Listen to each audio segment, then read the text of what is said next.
अर्थसंकल्प म्हणजे नुसतं एक भाषण वाचायचं नसतं. त्याकरता सिरीज ऑफ बैठका घ्याव्या लागतात.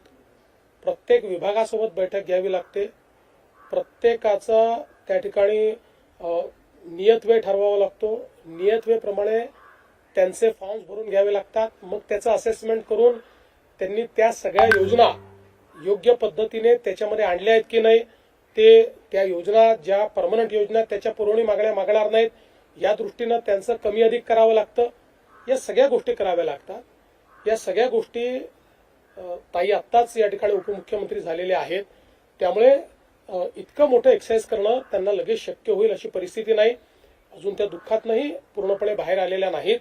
त्यामुळे लगेच पूर्ण क्षमतेने त्या काम करायला लागतील अशी अपेक्षा करणे अयोग्य आहे. आणि म्हणून आम्ही बसून ठरवलं की या संदर्भात हे खातं आता माझ्याकडे ठेवून मी ते बजेटची जी काही एक्सरसाइज आहे ती मी पूर्ण करावी. ती एक्सरसाइज मी पूर्ण करणार आहे आणि अधिवेशनानंतर या संदर्भात त्यांच्याशी चर्चा करून मग काय करायचा हा निर्णय आम्ही करू.